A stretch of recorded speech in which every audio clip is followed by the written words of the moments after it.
Hello, and welcome to the Friday Feelings podcast, where we turn emotions into power, vulnerability into strength, and remind you to feel everything, fear nothing, and transform your life. I'm so excited to kick off this podcast with my very good friend, Roger Mendez. We're going to get a little bit about why he's here with me today and the stories he has to share.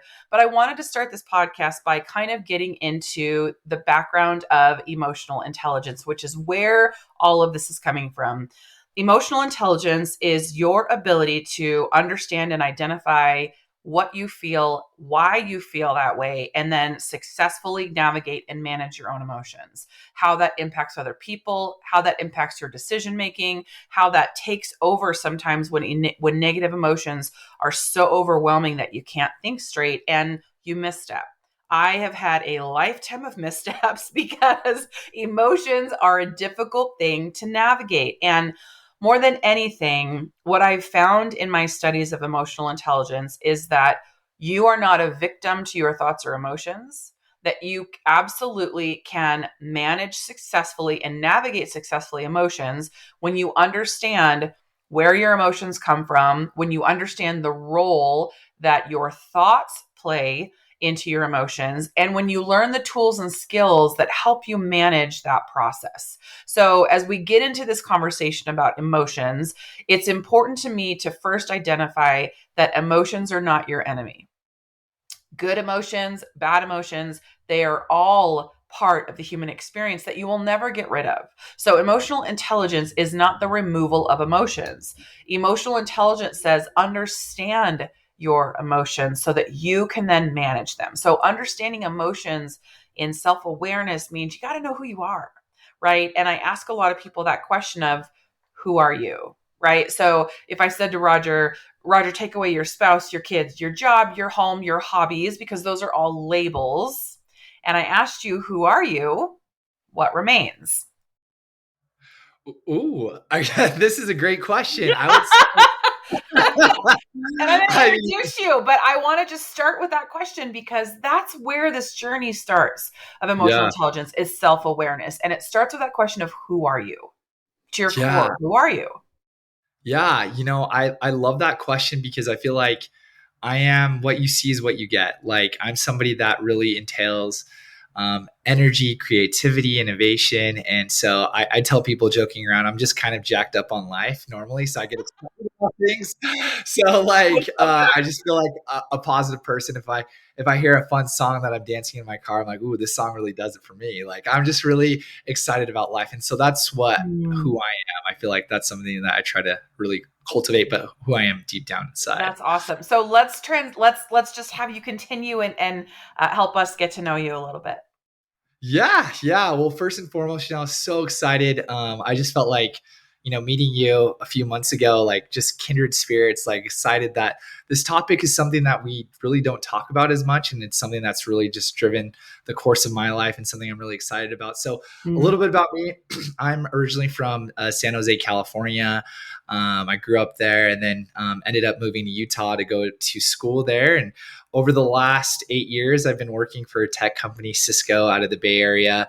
And that's kind of where we connected. We're focusing on customer success. So I've been leading their strategic programs for the last couple years, but I was actually part of their first customer success team at Cisco, which is really exciting just because people think about customer success being this very mature and well thought out process. And actually, 7.8 years ago, months ago, we were part of our first customer success team at Cisco. And so Mm. we're Wow. able to cultivate this journey of understanding and knowing where we've started to where we are now. So that's been really exciting. And yeah, currently still live in Utah. I love to travel, love to go explore new places, but that's a little bit about me. I love it. And so we met at a customer success collective event in San Francisco. You were one of the speakers and I was your MC. And you were the first speaker that like got engaged with the audience and brought people out of their chairs and made people laugh. And like it was so engaging that after it, I was like, I got to talk to this guy. And so we had a really great conversation, got to know each other, and then we saw each other again in Yeah, Sundance, Utah at CS 100. And we're yeah, sitting down to dinner, and you came over and you're like, can I sit next to you? And come on and have some food. And you asked me about a podcast. Do you remember that? Yes, I do. Well, first of all, I was so touched when we talked the first time at the San Francisco Customer Success Collective. And it's interesting because I feel like sometimes when we go to events like that, people are like, well, this is how you get a higher output of success. This is how you get people to work harder. But like when you were emceeing and we were talking about the emotional IQ and intelligence of it, I was like, ooh, that really resonated with me because that's something I'm really passionate about. And Mm. then I remember when we sat down at the dinner table and I was like, your voice needs to be heard. Like I will get up on this table, I'll start screaming at people that you need to hear Jenelle. But I think it was just something where I'm like, hey, I just feel like not only did it impact me, but I feel like there's others that need to hear this message. And I think it's so strong and powerful. And so I think that's why I was like, hey, have you ever thought about doing a podcast? Well, and of course I have, but it's a lot. It was a lot. It was very overwhelming for me because just really in 2024 has been this rocket ship. Yeah. I started really by I was elected Customer Success Leader of the Year through the CSC for 2023. They offered me a chance to be a keynote speaker on Valentine's Day of this year, 2024, and it was my first keynote. And I remember I was so nervous. Like my husband flew out just to sit in the audience because I was so anxious and nervous. And I think the night before, he's like, would you put your computer away? You don't need to edit the talk track anymore. You're going to be fine. And I mean, that's where I met people like Rob Zambito and Alex Turkovic and some of these people that have become very dear friends because of their support. But that was like my first step of like, oh, I do have something to say and I can Yeah. articulate this, pretty decently. And 2024 has just been an incredible path of meeting people like you who are passionate about talking about the things that matter. Because I love a good conference. We love to hear about customer success being a revenue engine and how sales and CS can partner. And, we kind of hear the same topics. To Yeah. me, I'm really focused on the boots on the ground people Yep. because for forever I was the CSM boots on the ground. And I feel like those individuals need support. And part of the way that we support people is by being there for them when life happens, because life is unpredictable, right? Yeah. We have Yeah. things that are thrown at us all the time. And I have always been one of those people that when you hear that phrase, it's not personal, it's just business, Uh, just my skin prickles a little bit because it's never just business. Unless yeah. it's one computer talking to another, it's transactional. If there's a person involved, that means there are emotions involved, and Yeah. emotions are always personal, right? Oof. Yep. Yep. Yeah. Yep. Yep. So So, that so true. means that business relationships and transactions between two people is personal. And so we can't ignore them. If you do try to ignore them, it actually makes them worse. And Yeah. we've created working spaces and culture and environments that are scary to be in because we don't feel safe, we don't feel heard, we don't feel seen. So one of the things I really want to highlight on this first episode is this the truth about where our emotions come from. So let's get into the science a little bit. When you have a thought, so let's pick a thought. So Roger, give me a negative thought that you've had maybe in the morning that Yeah. took you off track a little bit. Yeah, I would say just like at times waking up and determining what kind of day is it going to be. Like, so even like Sunday night where you get the Sunday scaries, waking up Monday morning, looking at your calendar and thinking like, oh, today's going to be a busy day, or today's going to be like, oh, it's just going to be jam packed. I got to do this, like, and just already having some negative thoughts around the day. Okay, I think perfect. So let's start there, right? yeah, So if you're listening to this podcast, you've woken up on a work day and gone, ugh, I don't want to go to work.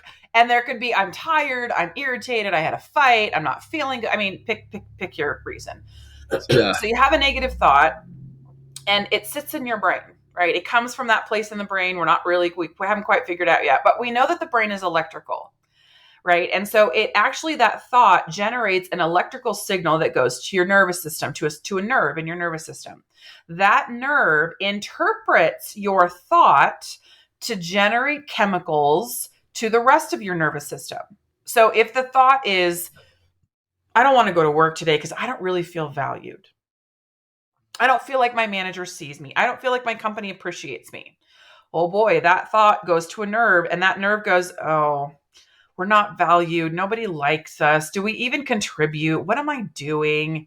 Those Yeah. chemicals go to the rest of your nervous system, and now all of a sudden you have emotion. That nervous system is generating chemicals in your body that turn into emotions. So when people say your thoughts create your reality, in this light, that is absolutely correct.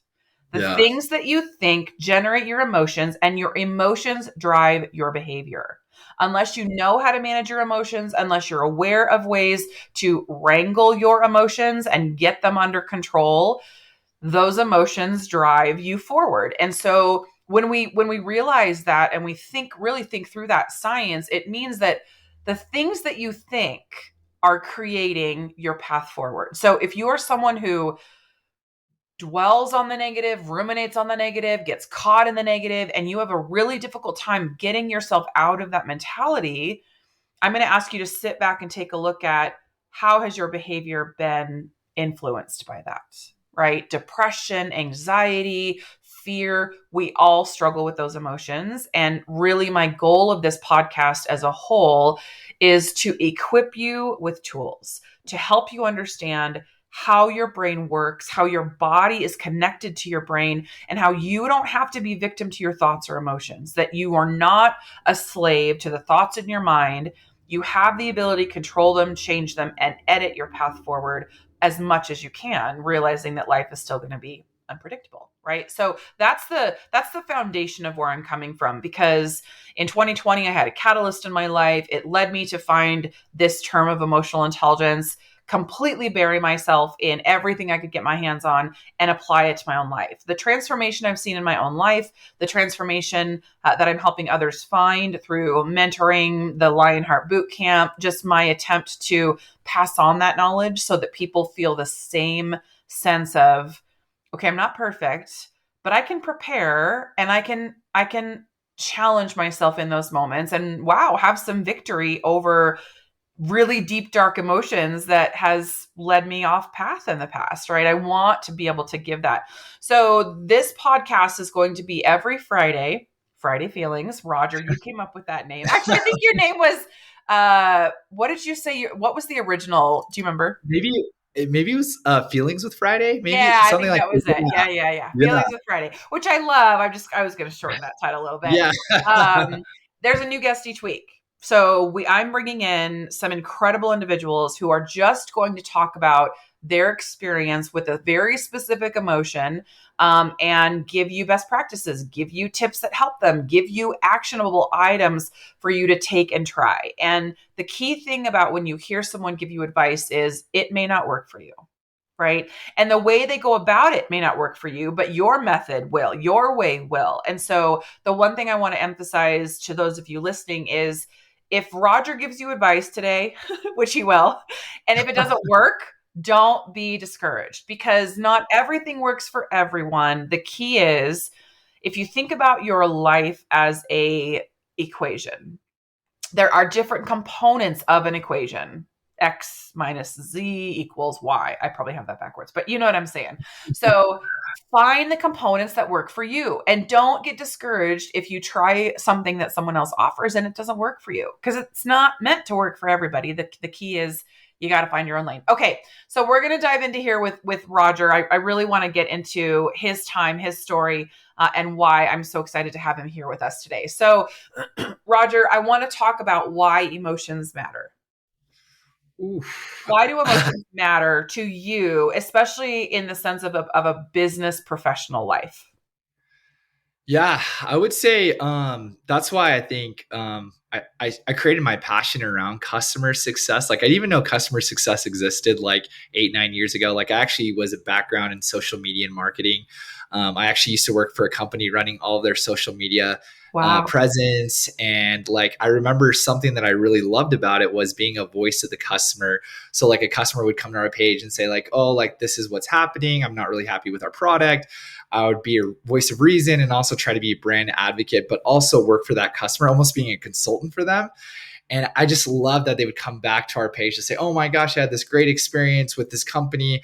I love it so much. And so when my friend told me that his company was starting customer success, I was like, what is customer success? Like, I thought it was a support function or something where it's more of a break fix, where it's more reactive. But Mm. it sounded like there was an opportunity to be proactive. And so I think this is why emotions matter in the business acumen setting. It's like, being able to really identify and sit with some of our customers, but people that we work with day in and day out, to understand where they're coming from, understand that we can be kind of this conduit to have connection, not only Mm. through our company, but also really working with those that we really care about. And that's everybody, right? Everybody's included. So I think that's something where I was like, emotions matter. They're really important. So this is something that I've been just a huge advocate for since I've really started working in the tech field.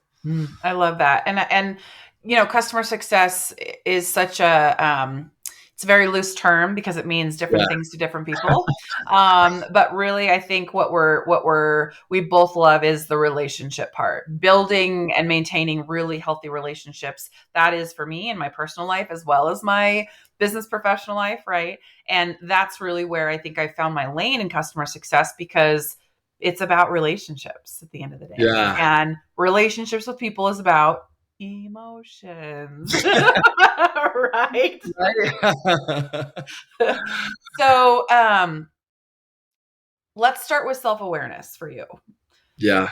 Do you think there was a catalyst or a moment in your life where you were, wow, I need to be more self-aware? Yes. Yes, I do. I feel like, especially there's a word that you hit on earlier in the podcast that really has resonated with my life. It's the word rumination. And I feel like growing up, especially so, just a little bit of background on me. Like, so my mom she was a foreign exchange student from South America. And so I actually do carry my mom's maiden name. She had all sisters. There's a huge fight with my dad in regards to saying, can you please take on my family name, just because it's so important to me. And so it's just been really awesome that, like, I kind of come from that background. And so the reason why I bring that up is because my mom, she came to the US, met my dad. He's from California. And when they had me, like, it was just something where, I was filled with a home of love and curiosity and component. But I understood that my parents, came from different backgrounds, and for them to identify their connection and things. And so the reason why I say this so much is I feel like my mom's side of her family, like, there was really this whole thing of like, hey, you're either good or you're bad. And when you're good, you have this whole feeling of like validation and connection. And when you're bad, like, like you've dishonored the family, not really, but like that's kind of where she grew up. Mhm. And so, like, there's this whole thought around rumination of like, hey, like, as I've grown up, like, I want to be, and I know we're not on video, but quote unquote good.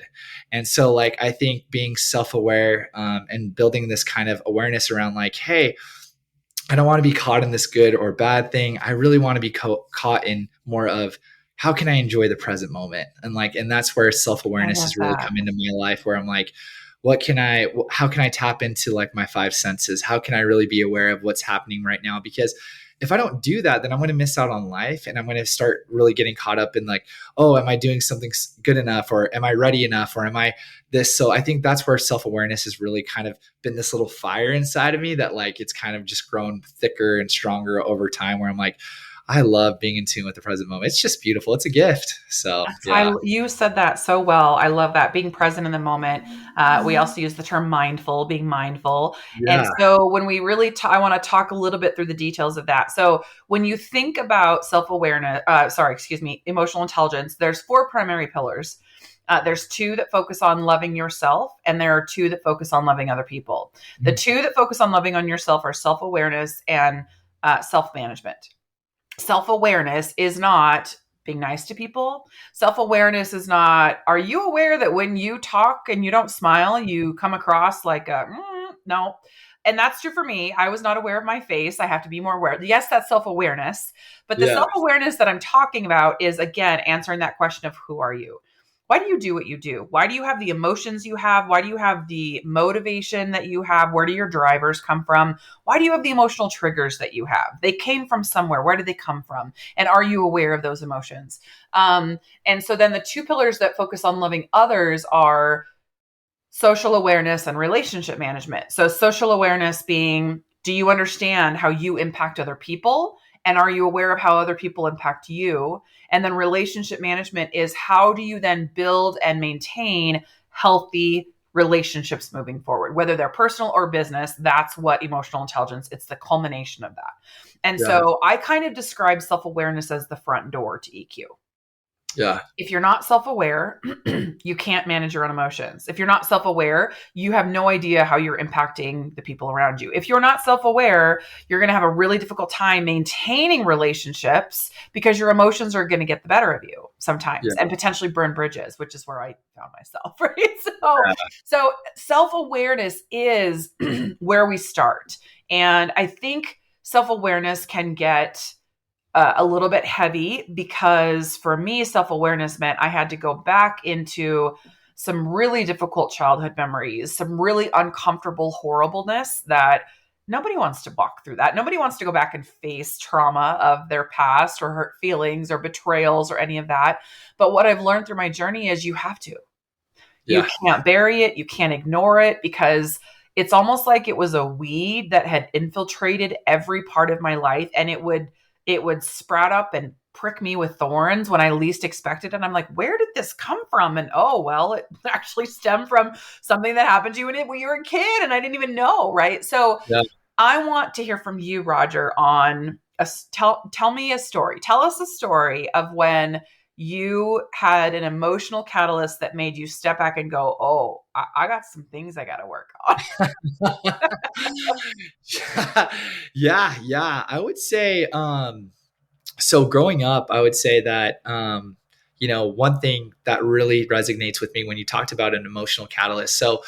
Um, so growing up, like I had the opportunity, so I'm an only child. And so I had the opportunity Spoiled. to, yeah, you're right. Exactly. Getting all the gifts and stuff. And Yeah. so my parents both worked in tech. And so like I spent a lot of time like with my grandma. She would actually lived with my parents, and like I was raised with them. And so but around the age of middle school, I used to come out here in Utah for the summers and spend time with my aunt and uncle, and really enjoyed like just, my cousin was my best friend growing up. And so begged my parents if I could come to school here in Utah, and hang out with my cousin, was my best friend, and us to connect together.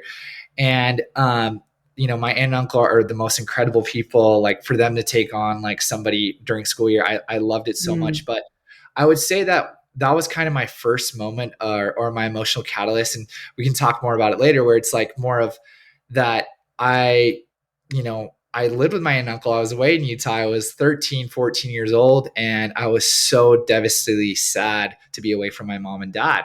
And mm, I just remember like the whole process of coming and going was so hard, and I didn't really know how to process those emotions. And so like, and it showed up for me in different ways. Like I was like a really athletic, healthy kid, and I started gaining a lot of weight.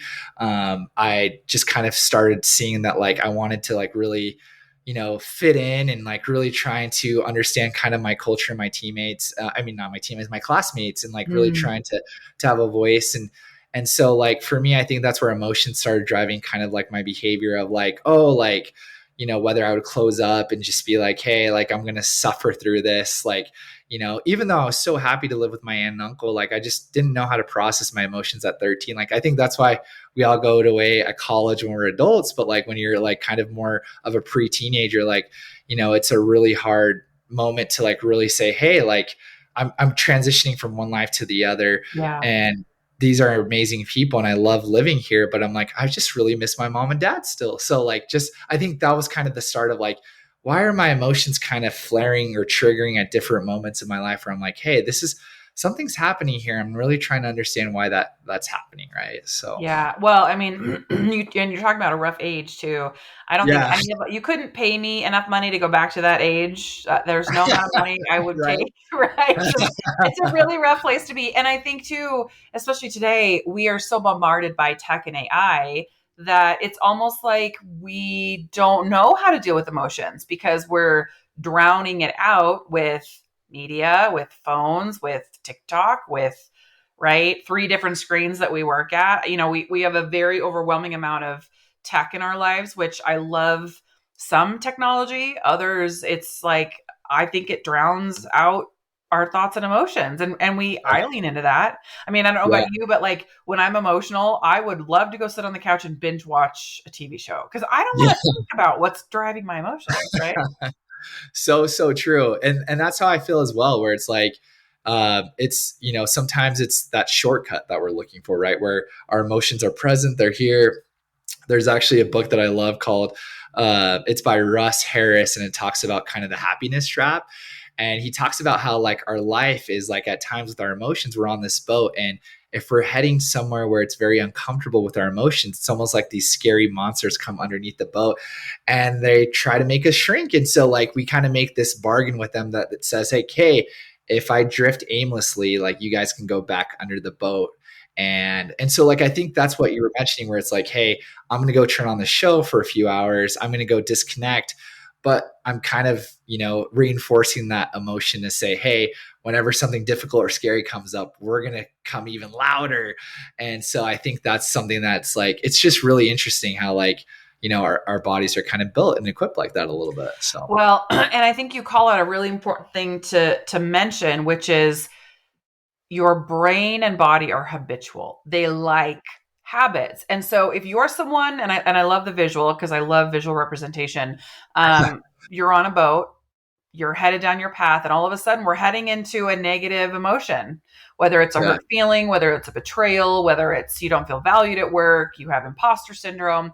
And as those monsters come up around the boat and we feel overwhelmed by those negative emotions, we would rather be adrift, right?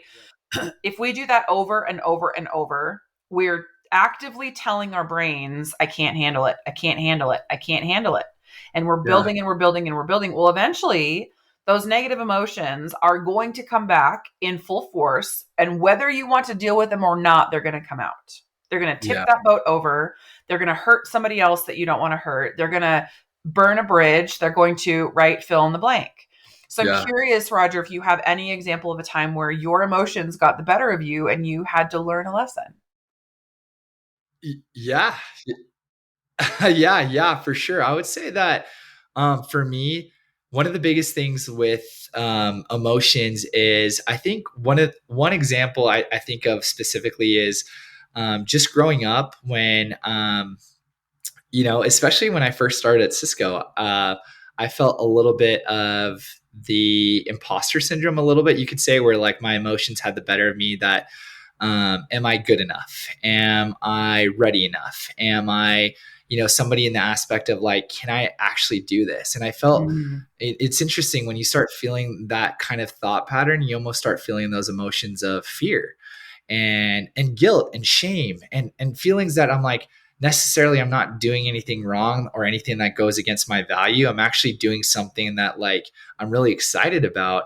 But this fear and guilt and shame is kind of showing up, and these emotions are kind of like really starting to affect like what my thought pattern is about kind of who I am. yeah. And so I think for me in that instance, like it's taken me years now. I've been at Cisco for almost 8 years, but and I want to go back to what you're saying is like, I think one thing that's really stuck out in my mind, and spoiler alert for everyone that's listening that struggles with emotions, is, our brains aren't built for happiness. They're actually built for survival. And That's so right. like when we start feeling those emotions, like I feel like, instinctively we're trying to protect ourselves, but in reality, like they don't fit the facts of the situation, who we are. And so I think that's something that like, in that instance where I felt like, I'm like, am I good enough? Am I ready enough? And I think it just kind of affected how I went day to day with my life and my work, like, especially being a part of a new team. Like, I just felt like I really cared so much of like, hey, I don't want to mess up. I don't want to look like I created, some sort of mistake here. And so I think that's where, emotions have really kind of driven that sometimes for sure. So, Mhm. yeah. Well, we're actually over time, which is okay for our first episode, I think. Let's close our time together today, Roger. And don't worry, Roger's coming back, so his wonderfulness will return in another episode. But Roger, I would love for you to kind of give our listeners a takeaway. So when we talk about emotions and that feeling of overwhelming emotions, right? Give me an example of something that you do today to help yourself when negative emotions, anxiety, depression, fear, imposter syndrome kind of threaten to take over. What's one thing you would offer as advice to our listeners today? Yeah, I love that question. I would say that the two biggest takeaways that I would say around that is first that more than one emotion or feeling can exist at the same time. Yes. And so I hope that our readers, like our listeners, can like really take that away and get really curious about that. So like one of the things that I love to feel is like, hey, I can be excited and nervous about something. I can Yes. be tired and inspired. I can be working towards something and really worried if I'm going to get it. And so like both of those things can exist at the same time. It doesn't have to be so single-minded. Like I'm actually a huge geek. I love Star Wars. Yeah. And there's this Hey, did you see there this? we go. I love that. And, and Chewbacca's behind me on my shelf. well, like, and I love Star Wars because it talks about those mindfulness and being present with the Force, which I feel like is our feelings. And there's a scene with Obi-Wan and Anakin, and they're battling out, and Anakin tells Obi-Wan, "Hey, you're either with me or against me." And Obi-Wan says, "Well, only Sith lords think in absolutes." And so I want the readers to take that if two Yeah. emotions can exist at the same time, also, absolutes are really something that I highly recommend you removing out of your life because you Yes. can't always or never do something. And Yes. like sometimes we go say, you never do this or you're always doing this. And so something that's really a good reminder for me, if I hear an absolute, I knock on wood, like just because that's something that helps me to say, hey, that's an absolute. That you can't really never be doing something. And so once you guys start like, at least I say guys, listeners, like one thing that I really think is helpful is when you start kind of approaching that, like it actually helps decrease the intensity of emotions. And so it's Yeah. really cool when you start calling those things out to say, hey, my emotions aren't facts. Two things can exist at the same time. And I'm really going to try to reduce my absolutes. And I think you're going to start noticing that emotions can kind of decrease a little bit there. So, That is brilliant. And what a beautiful way to ring in the new year with some yeah. practical advice from Roger today. Roger, where can people connect with you? Yeah, they can find me on LinkedIn. So Roger Mendez, search Cisco. That's something that connect with me. I've actually taken a social media break. I have my LinkedIn, and honestly, it's been the most amazing thing. I've been more present in the moment. I love it. So Mhm. I don't know if I'll go back, but I probably will. I've just deactivated right now. But yeah, connect with me on LinkedIn. And obviously, you have my contact email. So if there's ever a deeper question, then people feel free to reach out to Yeah. me over email. Yeah. So. Well, this has been an absolute delight, Roger. Thank you for being here and for being my catalyst to launch Friday Feelings. And just your generosity and your kindness and your support. It means so much to me. So thank you for being here. Likewise, happy to be here. It's been an amazing time. Awesome. Well, as we wrap today's episode, I want to encourage you to be inspired, to feel deeply, to be fearless in your pursuit of your emotions, and to live authentically. Keep leaning into your feelings because ultimate transformation really starts within and it starts with your thoughts. So be mindful of your thoughts, be present in your thoughts. And I cannot wait to see you next Friday. Talk to you soon.